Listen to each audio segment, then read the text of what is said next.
বাংলায় বিজেপি হারছে। আর দাঁড়া হোক, এটা আমার কথা না, নির্বাচন কমিশনারের কথা।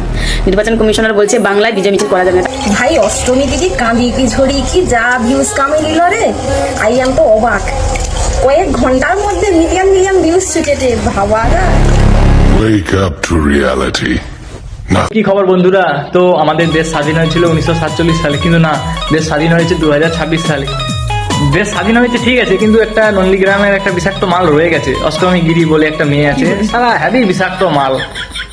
নবনতুন সরকারের কাছে করজোড়ে বিনীত অনুরোধ আমার, আপনারা ক্ষমতায় এসেছেন, মানুষ আপনাদেরকে চেয়েছে। আর নন্দীগ্রামের এমএলএকে একটা কথা বলছি, কি দোকলাবাজ মেয়ে রে ভাই। নন্দীগ্রামে এবার অটোমেটিকলি শান্তি ফিরে আসবে, কেননা বিজেপি জিতে গেছে, তো শান্তি অটোমেটিকলি ফিরে আসবে। কিন্তু এই মেয়েটাকে আর খুঁজে পাওয়া যাচ্ছে না। আর এখন তোর মা বাবাও তোর নাম মুখে লিখতেও লজ্জা করবে, কেননা তুই এখন অষ্টমী নয়, তুই এখন নষ্ট হয়ে গেছিস। নষ্টমী গিরি বলে সবাই এখন ফেসবুক তোর কমেন্ট বক্স চেক কর, যে গালাগালি খাচ্ছিস না, তুই নষ্টই হয়ে গেছিস।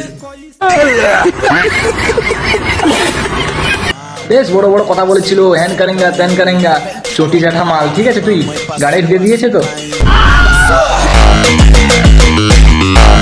কোনো তৃণমূল কংগ্রেসের কর্মীদেরকে প্লিজ মারবেন না।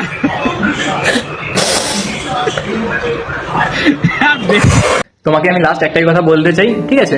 তো ভালোর জন্যই বলছি, পার্টি পলিটিক্স এগুলো ছেড়ে দাও। যে বিয়ে শাদী করো, সংসার টংসার করো না, ছেলেদের মতন স্বভাব পার্টি করবে, ঠিক আছে? আদবে তুই মেয়ে তো কে রে? ভাই অষ্টমী দিদি কাঁদি কি ঝড়ি কি যা ভিউজ কামে নিল রে, আই এম তো অবাক।